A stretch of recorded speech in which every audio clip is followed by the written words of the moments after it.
Simone de Beauvoir tinha um dos relacionamentos mais famosos da história.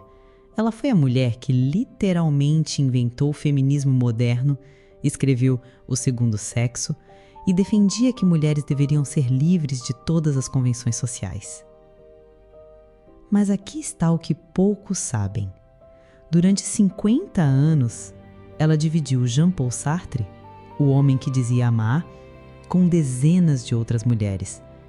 E não apenas aceitou isso, ela mesma ajudava a escolher algumas delas.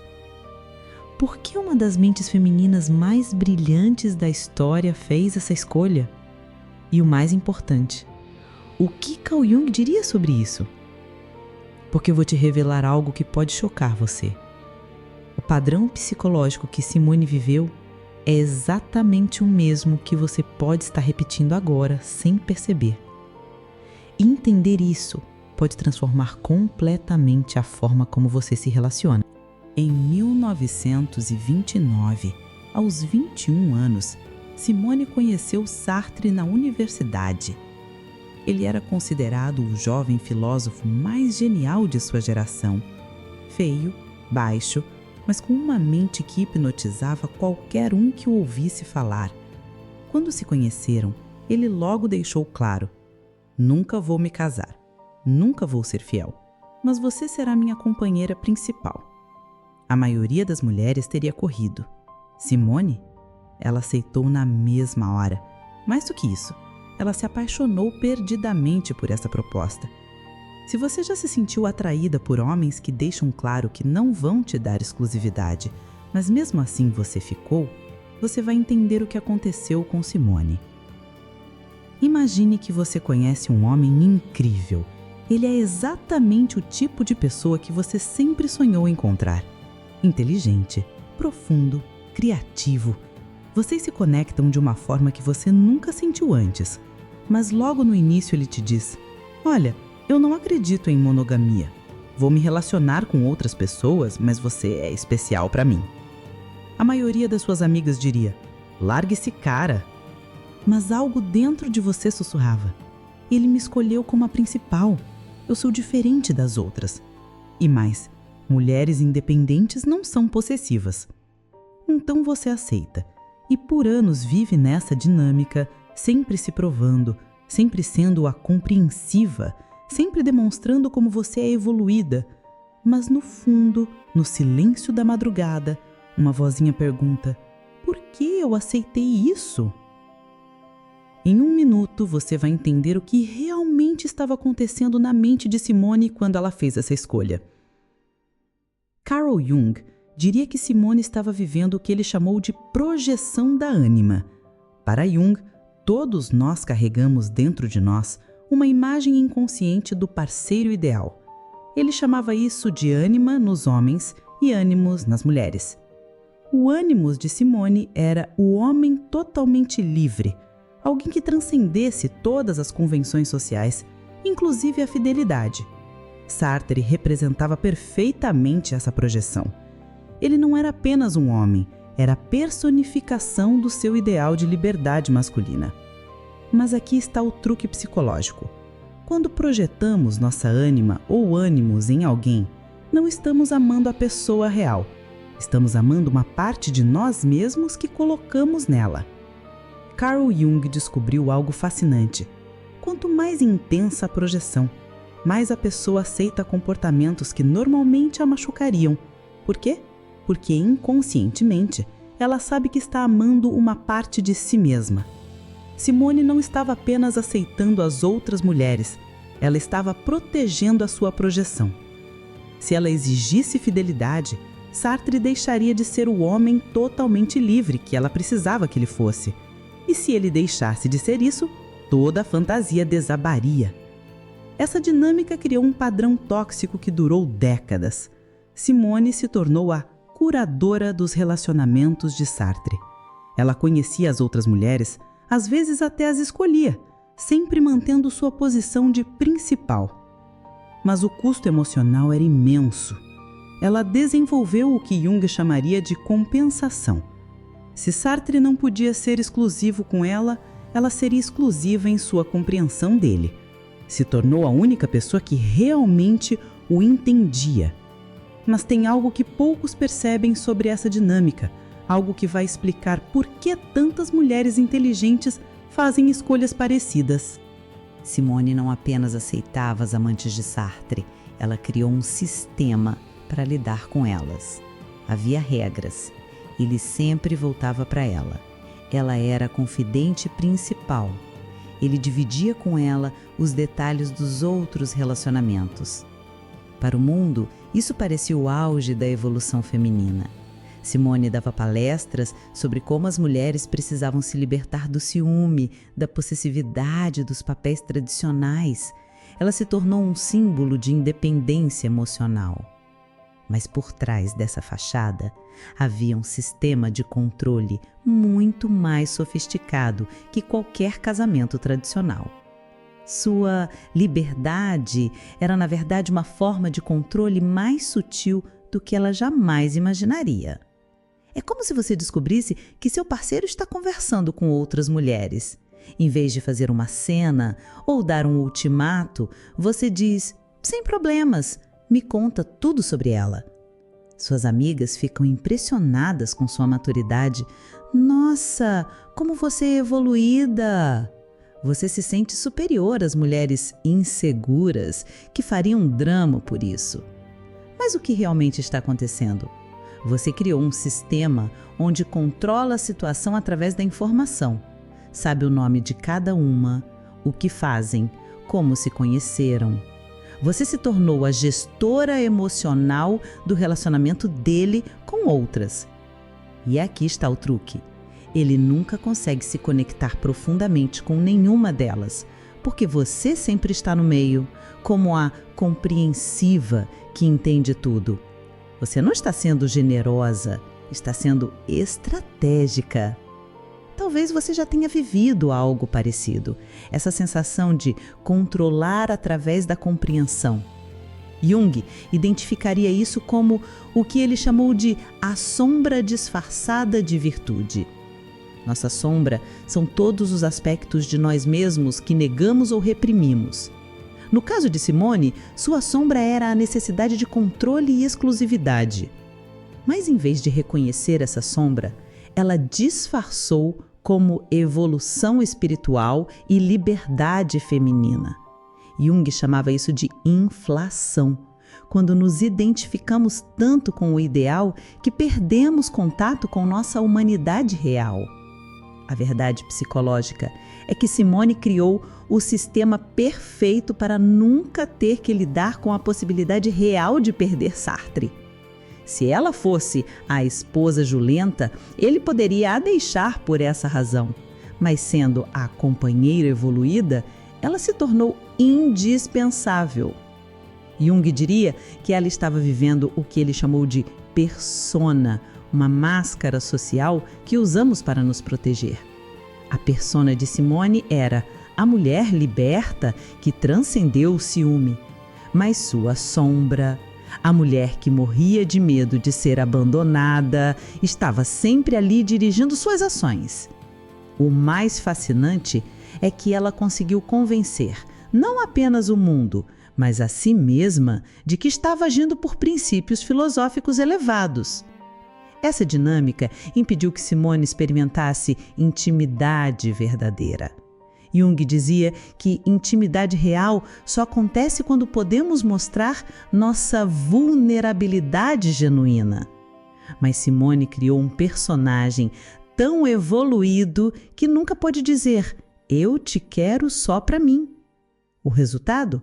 50 anos de um relacionamento onde ela era, ao mesmo tempo, a mais importante e a mais controlada.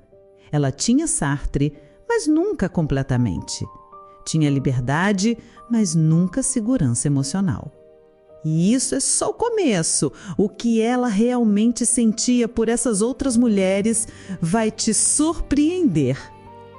Aqui está um detalhe que poucos conhecem. Simone não apenas tolerava as outras mulheres, ela as estudava obsessivamente. Conhecia suas personalidades, suas inseguranças, seus sonhos. E sempre chegava à mesma conclusão. Elas eram menos evoluídas que ela. Algumas eram jovens demais, outras intelectualmente inferiores, outras emocionalmente imaturas. Simone criou uma hierarquia mental onde ela sempre ocupava o topo, não como a mulher mais amada, mas como a mais iluminada. Ela chegou ao ponto de escrever sobre algumas dessas mulheres em seus diários, sempre com um tom de superioridade intelectual e emocional. Mas o que ninguém fala é o que isso revelava sobre a ferida mais profunda de Simone. Imagine que você está numa situação onde seu parceiro se relaciona com outras pessoas.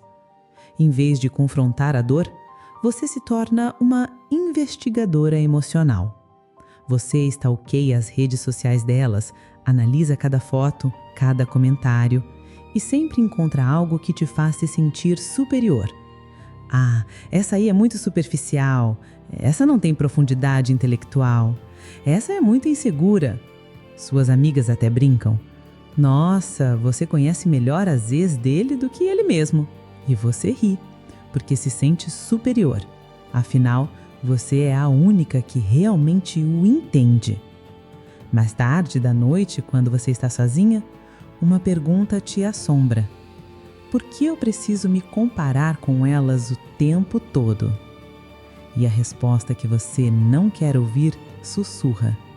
Porque, no fundo, você não tem certeza de que é suficiente.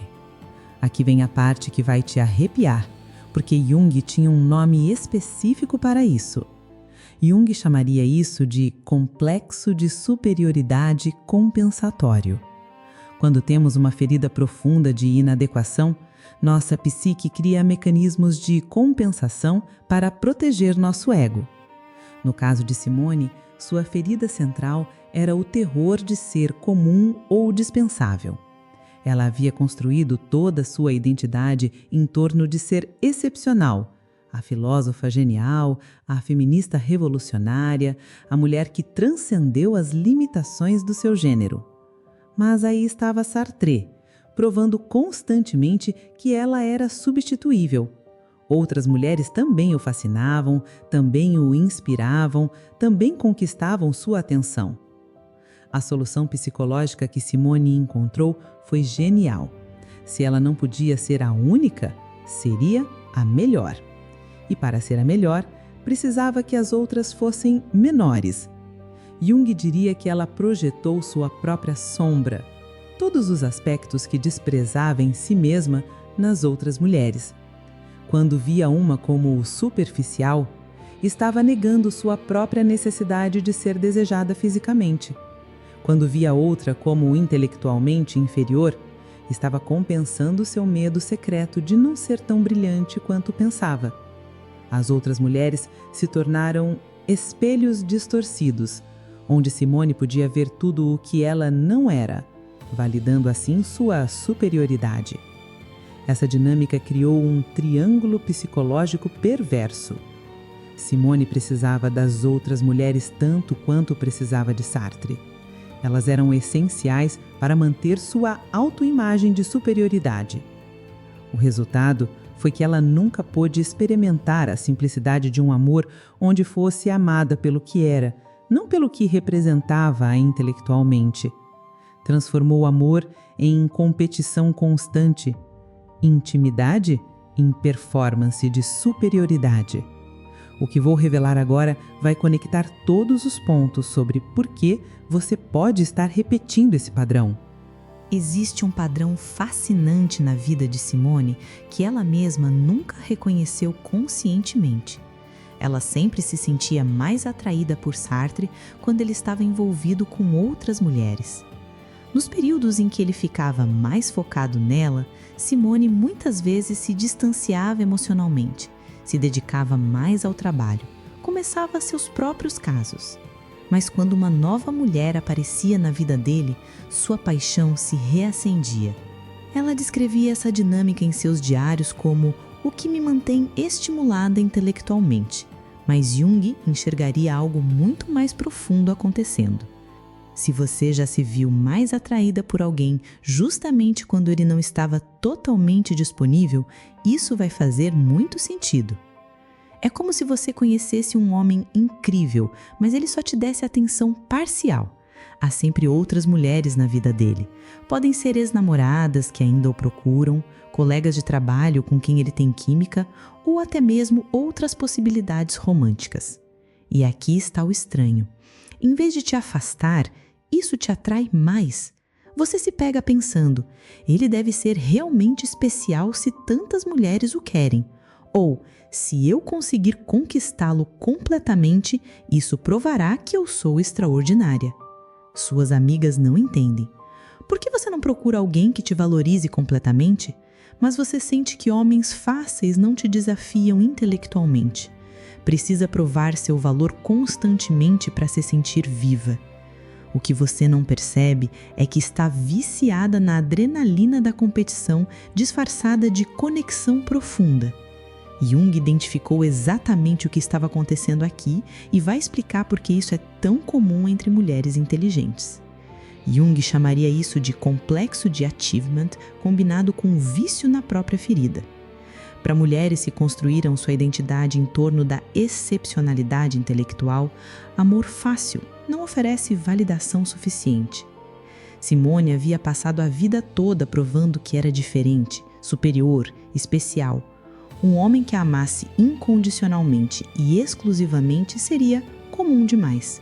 Não ofereceria a constante validação de que ela era extraordinária. Mas um homem como Sartre, que tinha acesso a muitas mulheres, mas a escolhia como principal, isso era a prova constante de seu valor excepcional. Jung diria que ela estava viciada no que ele chamou de ferida narcísica, a necessidade constante de provar sua superioridade. O mais fascinante é que mulheres altamente inteligentes frequentemente desenvolvem esse padrão porque, na infância, aprenderam que seu valor vinha de serem especiais. Se não estão competindo e vencendo, se sentem invisíveis. Jung diria que Simone estava projetando em Sartre sua própria necessidade de validação constante. Ela não amava ser amada, amava ser escolhida entre muitas opções porque isso validava sua excepcionalidade. A tragédia é que isso a impediu de experimentar amor incondicional. Ela só sabia amar condicionalmente, baseado em performance e superioridade. Essa dinâmica condenou Simone a relacionamentos onde tinha que se provar constantemente. Ela nunca pôde relaxar na segurança de ser amada pelo que era, porque sua autoestima dependia de ser a escolhida entre várias opções. O resultado foi uma vida amorosa onde ela era simultaneamente poderosa e vulnerável, superior e insegura, livre e presa à necessidade constante de validação. Fica comigo, porque o que vou revelar agora é o mais importante, a verdade que pode libertar você desse padrão. Antes de revelar a descoberta mais chocante sobre Simone de Beauvoir e o que isso significa para seus relacionamentos, quero te convidar a se inscrever no canal. Aqui, exploramos os padrões psicológicos mais profundos que governam nossas relações amorosas, sempre com base na psicologia junguiana e no empoderamento feminino genuíno. Não perca as próximas análises que podem transformar completamente sua forma de amar. Em 1986, pouco antes de morrer, Simone de Beauvoir deu uma entrevista onde disse algo revelador. Talvez eu tenha sido covarde. Talvez eu tenha deixado de exigir que ele me escolhesse completamente. Era a primeira vez em quase 60 anos que ela admitia publicamente que talvez sua liberdade não fosse tão livre assim. Mas mesmo nessa confissão, ela não conseguiu ir ao fundo da verdade. A verdade que Carl Jung teria identificado imediatamente, mas que ela levou para o túmulo sem reconhecer completamente. A revelação que vem agora vai explicar não apenas toda a vida de Simone de Beauvoir, mas provavelmente a sua também. Imagine que você passou décadas criando uma versão evoluída de si mesma. Você é a mulher que não faz drama, que entende que amor verdadeiro é liberdade, que está além das inseguranças femininas típicas. Todo mundo te admira por isso. Você virou referência de maturidade emocional. Escreveu artigos sobre como transcender o ciúme, deu conselhos para amigas sobre como amar sem possuir. Mas, num momento de vulnerabilidade total, sozinha, consigo mesma, você sussurra a verdade que nunca admitiu. Eu só queria ser amada exclusivamente. Eu só queria ser suficiente para alguém. E aí vem o choque. Você percebe que construiu uma prisão filosófica para evitar sentir essa necessidade humana básica. Transformou sua ferida mais profunda em virtude moral. Jung teria uma explicação devastadoramente precisa para isso. E aqui está a verdade que Carl Jung teria visto imediatamente. Simone de Beauvoir não aceitava dividir Sartre por evolução espiritual. Ela fazia isso porque estava aterrorizada de descobrir que não era suficiente para ele. Jung chamaria isso de evitação da individuação. O processo de individuação é quando enfrentamos nossa sombra, integramos nossos aspectos rejeitados e nos tornamos inteiros. Mas Simone parou no meio do caminho. Ela identificou sua sombra, a necessidade de exclusividade, a possessividade, o ciúme, mas em vez de integrá-la, a rejeitou completamente. Criou uma persona de mulher evoluída que negava aspectos humanos fundamentais. A verdade psicológica devastadora é: Simone tinha tanto medo de ser rejeitada por ser comum que preferiu nunca testar se seria amada sendo autêntica. Nunca exigiu exclusividade e nunca descobriria se Sartre a rejeitaria por isso. Jung diria que ela escolheu o sofrimento conhecido, dividir o homem que amava, sobre o risco desconhecido, descobrir se era amada incondicionalmente. O mais trágico, ao evitar o risco da rejeição, ela se privou da possibilidade do amor verdadeiro, porque amor verdadeiro só existe quando podemos ser vulneráveis, quando podemos mostrar nossas necessidades sem vergonha. Simone transformou sua maior ferida, o medo de não ser suficiente, em sua identidade, e ao fazer isso, garantiu que nunca descobriria se realmente era suficiente. E aqui está porque você pode estar repetindo o padrão de Simone. Se você se atrai consistentemente por homens que não podem ou não querem te dar exclusividade emocional, pode estar fazendo a mesma escolha inconsciente que ela fez. Você pode estar preferindo o sofrimento conhecido de competir por amor ao risco desconhecido de descobrir se alguém te amaria sendo completamente você, mesmo incluindo sua necessidade de se sentir especial e escolhida. Jung diria que você está projetando em homens indisponíveis sua própria incapacidade de acreditar que é suficiente. É mais seguro amar alguém que te mantém numa constante prova de valor do que arriscar ser amada incondicionalmente e descobrir que isso te assusta. A pergunta que Simone nunca fez e que você precisa fazer é: estou escolhendo homens complicados porque tenho medo de descobrir quem eu sou quando não estou me provando constantemente? Se isso está tocando numa ferida sua, é porque você está pronta para a cura que Simone nunca permitiu para si mesma. A vida de Simone de Beauvoir nos ensina algo profundo sobre a diferença entre liberdade genuína e liberdade como fuga. Ela passou a vida toda acreditando que havia transcendido as limitações femininas, mas na verdade havia criado limitações ainda mais sofisticadas. Carl Jung nos mostra que individuação real não é negar nossos aspectos humanos, mas integrá-los conscientemente. Não é transcender a necessidade de amor exclusivo, mas entender por que essa necessidade existe e honrá-la sem vergonha. Simone nos deixou um legado intelectual imenso, mas também um aviso. Cuidado para não transformar suas feridas em filosofia de vida. Cuidado para não criar uma versão evoluída de si mesma que, na verdade, é uma fuga da sua humanidade mais autêntica. A verdadeira liberdade não está em aceitar menos do que você precisa. Está em ter coragem de descobrir o que você realmente precisa e buscar isso sem pedir desculpas. No fim, Simone de Beauvoir não falhou em amar Sartre. Ela falhou em amar a si mesma o suficiente para acreditar que merecia ser a única. E você? Já se viu atraída por homens que te fazem sentir que precisa se provar constantemente? Já percebeu que se sente mais atraída justamente por quem não está completamente disponível? Conta nos comentários qual foi a maior revelação deste vídeo para você. E se esta análise te tocou profundamente, compartilha com uma amiga que também pode estar repetindo o padrão de Simone. Às vezes, uma perspectiva psicológica pode libertar alguém de anos de relacionamentos que não a nutrem verdadeiramente.